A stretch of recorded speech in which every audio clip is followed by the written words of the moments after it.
안녕하세요. 상선, 약수, 무의, 자연 이런 말들 많이 들어보셨을 겁니다. 학교에서 노자에 대해서 배울 때 흔히 나오는 말이죠.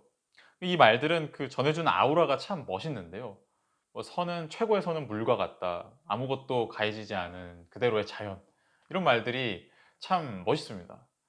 근데 저는 고등학교 때 학교에서 대강 이런 뜻이다 이렇게만 배우니까 아, 노자라는 사람은 이렇게 속세에 너무 집착하지 말고 그냥 자연 물 흐르듯이 무난하게 살아라 이런 사상을 강조했던 사람이구나 이렇게만 생각하고 또 그거를 굉장히 멋있다고 생각을 했었습니다. 그런데 막상 대학교에 가서 도가철학 수업을 들었는데 교수님께서 노자의 사상은 다분히 정치철학적인 사상이라는 겁니다. 그래서 상순역수나 뭐 그런 말들도 단순히 개인의 삶에만 비추어서 적당히 무르듯이 무난하게 사세요 이런 식으로만 해석하면 노자를 제대로 이해하는 게 절대로 아니라는 겁니다. 그러니까 노자의 철학은 단지 그냥 속세를 떨어서 사는 사람들을 위한 자연 친화적인 말 그런 게 아니라 뭐 국가를 어떻게 관리해야 하는지 또 갈등이 가득한 이 세상 속에서 어떻게 하면 서로 합의에 이를 수 있는지 그렇게 좀 더 보다 큰 스케일의 함의를 담고 있는 철학이라는 게 정설이라고 하는데요. 그러니까 이렇게 노자의 철학은 얼핏 보기에 참 멋있어 보이지만 그만큼 대충 훑어봤다가는 그 의미를 오해하기가 굉장히 쉬운 철학인 것 같습니다. 왜냐하면은 말들이 굉장히 알쏭달쏭하게 써져 있거든요.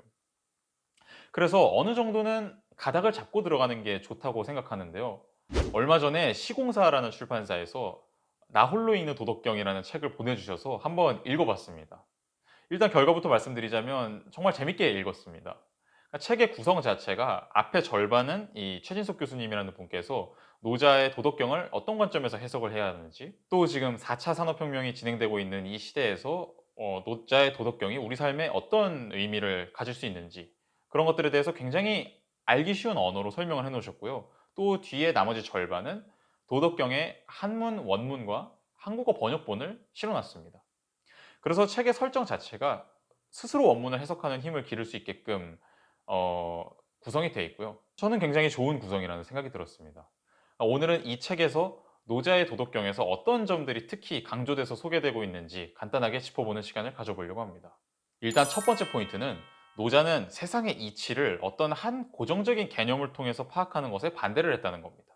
그러니까 예를 들면 공자 같은 경우는 사람 안에는 인이라는 어떤 한 개념으로 포착되는 본질이 있다고 생각을 했고 그 본질적인 개념을 통해서 인간의 윤리적인 삶을 설명하려고 했다면 노자 같은 경우에는 그런 식으로 본질을 한 개념과 연동시키려는 시도 자체에 대해서 반대를 했던 것 같습니다.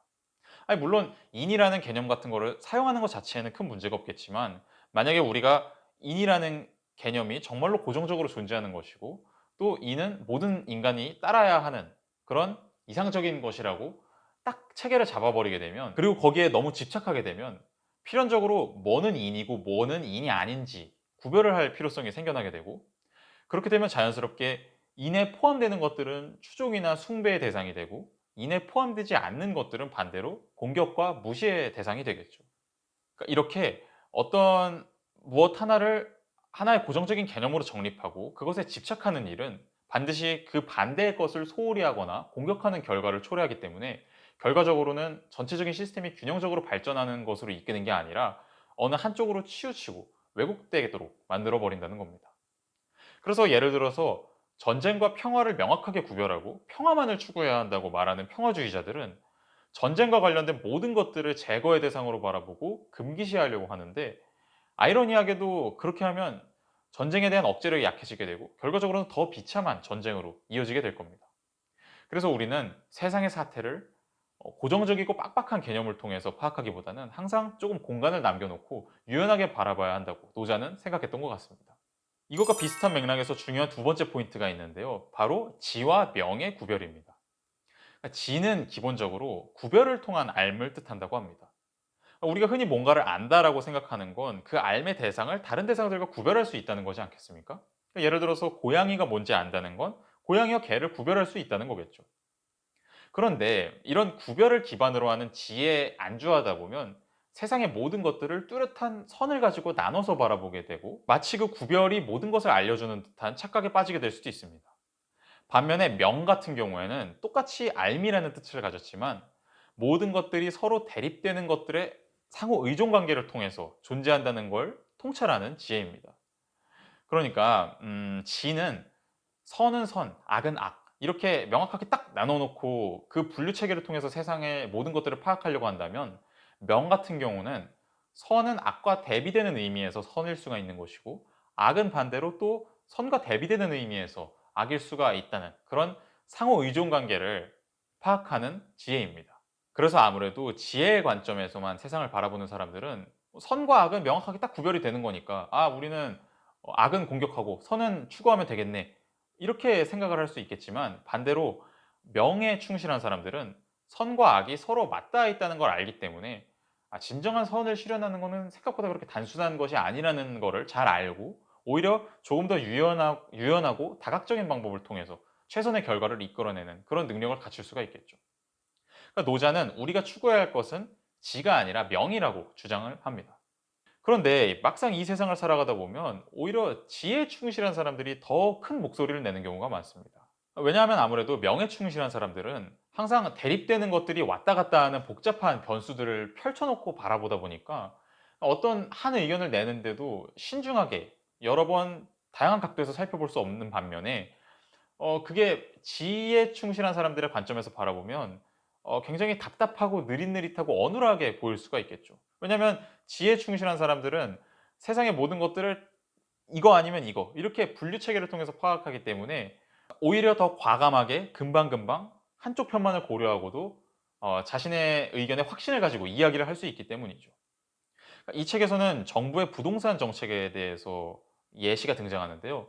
만약에 이 세상을 부자들과 가난한 사람들의 갈등 관계로 단순하게 나눠서 파악하게 되면 아파트 가격이 오르는 문제는 단순히 부자들의 욕심에 의해서 생겨난 문제가 되겠죠.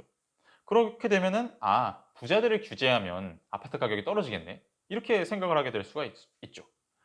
근데 이 부동산 가격이 결정되는 과정은 생각보다 훨씬 더 복잡한 사안들이 얽혀 있는 문제가 아니겠습니까? 그러니까 이런 식으로 명예 능력을 갖추려고 하지 않고 지혜 차원에서만 세상을 바라보게 되면 진영 논리에 빠지게 되고 결과적으로는 더 큰 혼란과 아니면은 전체주의, 폭력 이런 식으로 빠지게 될 수밖에 없을 겁니다. 마지막으로 인상 깊은 포인트는 노자는 어떤 이상이나 이념을 정해놓고 그것에 맞춰서 학습을 하는 것을 지향하기보다는 자신의 본래의 모습을 찾고 그것을 발현시키는 데에 더 관심이 많았다는 겁니다. 그러니까 우리가 어떤 이상향을 정해놓고 그걸 모델로 삼고 거기에 맞춰서 그 방향대로 내 자신을 바꿔나가려고 하다 보면 물론 장점도 있겠지만 너무 거기에 집착하다 보면 그 이념을 추종하게 되고 숭배하게 되고 남이 정해놓은 기준에 자신을 맞추는 데에 안주하게 될 수가 있겠죠. 그러니까 노자는 이렇게 고정된 이상향을 쫓아서 가는 것보다는 스스로 자율성을 행사하면서 변화하는 상황들에 조금 더 유연하게 대처할 수 있는 능력을 기르는 데에 더 관심이 많았던 것 같습니다. 그러니까 이 최진석 교수님의 의견에 따르면 어떤 이상과 이념을 쫓아서 그 틀에 자신을 맞추는 방식의 학습 모델은 중앙 집권화와 이데올로기가 중요했던 근대 시기까지는 잘 맞았었는데 그런 거대 이념으로는 더 이상 이 세상이 설명되지가 않고 정해진 규칙에 따르는 것보다는 그것을 뛰어넘어서 자율성을 발휘하는 것이 더 중요해진 이 현대 사회에는 노자식의 자율성을 강조하는 교육 방식이 더 적합할 수가 있습니다. 그러니까 옛날에는 그냥 정해진 길을 따라서 취업을 하거나 고시에 합격하거나 하면은 좋은 삶을 살 수 있었다면 요즘에는 나만의 창의력을 발휘하는 게 훨씬 더 중요해지지 않았습니까?